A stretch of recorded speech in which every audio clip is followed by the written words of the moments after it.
Hello everyone, welcome to the channel. PCS RO मुख्य परीक्षा 2025 के एस्पिरेंट देखेंगे। गद्यांश पर आधारित प्रश्नों के उत्तर देने की कोशिश की गई है इस वीडियो में। जो लोग पेड बैच ज्वाइन किए हैं उनका ये डे 9 का टास्क दिया गया था, यानी टास्क नंबर 9, और उसमें गद्यांश पूछा गया था। तो काफ़ी बच्चों ने अच्छा परफॉर्मेंस किया है। तो YouTube चैनल पर डालने का मकसद ये रहता है कि आपको पता लग सके कि आपके पेड बैच में क्या कराया जा रहा है, आपको पेड बैच लेना चाहिए या नहीं लेना चाहिए। एक मैं चीज़ आपको दिखाता हूँ वीडियो शुरू करने से पहले। एक एस्पिरेंट्स है जो कई सालों से आरओ की तैयारी कर रहे हैं और उन्होंने मेंस 2021 में दिया था। अब उनका देख लीजिएगा स्कोर कैसा रहा है। सामान्य अध्ययन जो उद्देश्य का है 120 में 66 अंक आए हैं इनके। ये 2021 की बात कर रहे हैं मेंस की। हिंदी प्रारूप में 100 में से 54 नंबर है। सामान्य शब्दावली और व्याकरण में 60 में से 46, ये ठीक ठाक नंबर कहे जा सकते हैं। हिंदी में देखिएगा, हिंदी निबंध में पारंपरिक, यानी जो सब्जेक्टिव टाइप का मैं बार बार जो वीडियो डालता रहता हूँ, 120 में इनके 62 नंबर आए हैं और ये आपका 400 में 228 नंबर अर्जित करते हैं। देख लीजिए कितना पुअर स्कोर है निबंध में, मतलब आधे मार्क्स आए हैं। तो निबंध लिखना भी कितना इंपॉर्टेंस रखता है, खासकर मेंस एग्जाम में। तो यहाँ पे इनके लगभग सामान्य शब्दावली और व्याकरण को छोड़ करके सारे में हाफ मार्क्स अर्जित किए हैं। तो इस वजह से इनका सिलेक्शन नहीं हुआ। इसमें अगर 60 नंबर और ऐड कर देंगे तो ये सिलेक्ट हो जाएंगे, और ये अगर कैटेगरी में रहेंगे तो 30-40 नंबर और ऐड करने होंगे, सिलेक्ट होंगे। इनका दूसरा देखते हैं, इन्होंने 2 मेंस ये लिख चुके हैं। ये 2017 का है मेंस कॉपी। यहाँ पर जनरल हिंदी में फिर से 100, जनरल स्टडीज जो ऑब्जेक्टिव था 120 में 60 नंबर आए हैं। जनरल हिंदी कन्वेंशनल जो ड्राफ्टिंग वाला पोर्शन रहता है 100 में 62 नंबर, 52 नंबर सॉरी। वोकैबुलरी और ग्रामर में ऑब्जेक्टिव में 60 में 48 नंबर, इसमें इनका अच्छा स्कोर रहा। और ऐसे में फिर से इन्होंने 120 में 64 मार्क्स अर्जित किए हैं। तो टोटल 224 नंबर आए हैं 400 में से। तो इन्होंने फिर से मतलब 2 बार एग्जाम दिए, घुमा फिरा के दोनों आसपास ही नंबर अर्जित कर पाए, इन्होंने प्रोग्रेस नहीं कर पाई कोई। तो ये पेड बैच ज्वाइन कर लिए हैं। तो मैं यही कहना चाहता हूं कि पेड बैच लेना इंपॉर्टेंट क्यों हो जाता है, क्योंकि आपके अगर प्री निकल गया, मेंस में अगर अच्छा परफॉर्म नहीं कर पाए तो बाहर होंगे। तो इस वजह से आप अभी भी पेड बैच ज्वाइन कर सकते हैं। अभी ऑफर चल रहा है तो इसका अभी फीस रहेगा 199 ही। तो मैक्सिमम लोग ज्वाइन कर चुके हैं, कुछ सीटें बची हुई हैं। आप अगर ज्वाइन करना चाहें तो ज्वाइन कर सकते हैं। तो बढ़ते हैं अपने आज के सॉल्यूशंस की तरफ। सबसे पहले गद्यांश पर फोकस करेंगे, गद्यांश को पढ़ेंगे क्या इसमें दिया गया है और आपको उसमें से कौन सी चीजें निकालकर उत्तर के भाव में लिखनी है। इस दुखमय संसार में सुख की इच्छा और प्रयत्न प्राणियों का लक्षण है। ये अंडरलाइंड है, इसका मतलब है इसकी व्याख्या भी पूछी जाएगी अलग से। मनुष्य यह लक्षण मनुष्य में सबसे अधिक रूपों में विकसित हुआ है। मनुष्य की शुभेच्छा कितनी प्रबल, कितनी शक्तिशाली निकली, न जाने कब से वह प्रकृति के काटती छाटती संसार का काया पलट करती चली आ रही है। वह शायद अनंत है, आनंद का अनंत प्रतीक है। वह इस संसार को न समा सकी, तब कल्पना को लेकर अपने बहुत दूर स्वर्ग की रचना की। चतुर्वर्ग में इसी सुख का नाम काम है। अब ये चतुर्स्वर्ग कौन कौन से हैं? धर्म, अर्थ, काम और मोक्ष, ये आपने पढ़ा होगा। यद्यपि देखने में अर्थ और काम अलग अलग दिखाई पड़ते हैं, पर सच पूछिए तो अर्थ काम का ही एक ठहरता साधन है।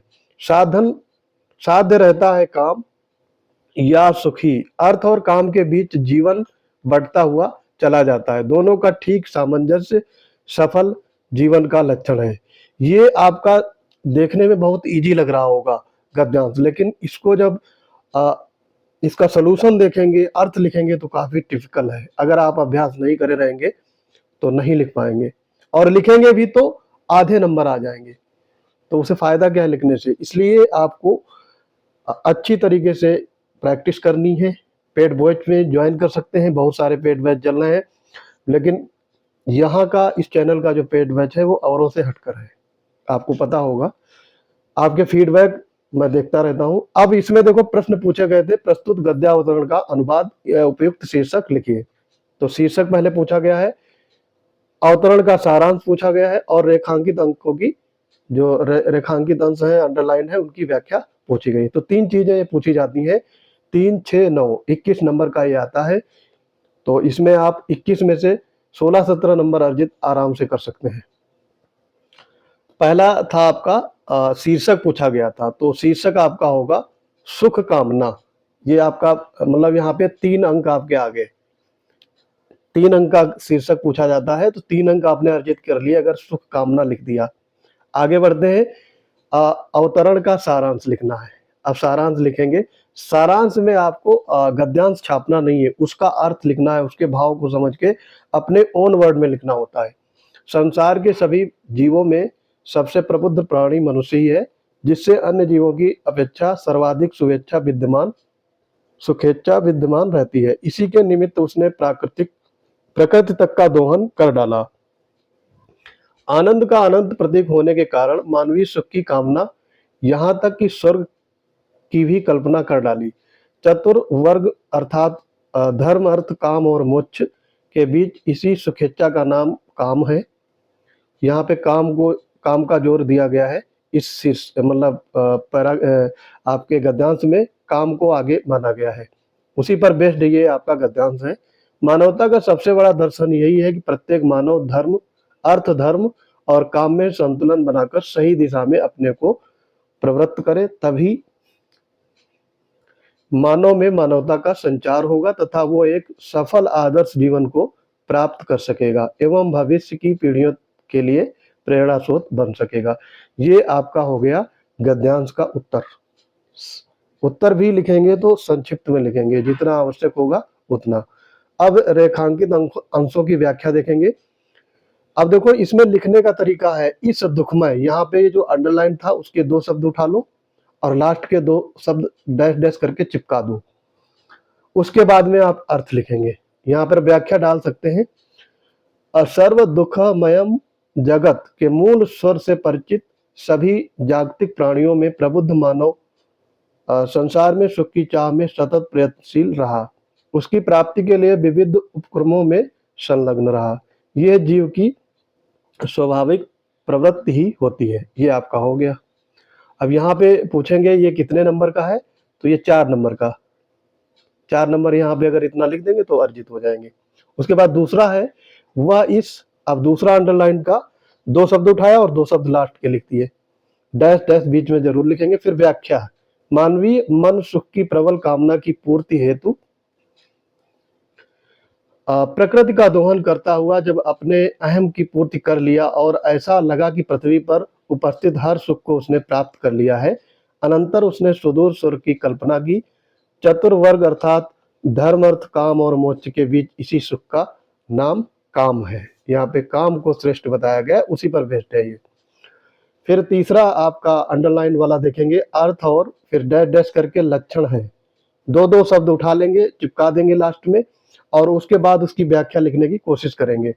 व्याख्या में क्या है, सुख को प्राप्त करने के तरीके के आधार पर मनुष्य को हम 2 वर्गों में रख सकते हैं।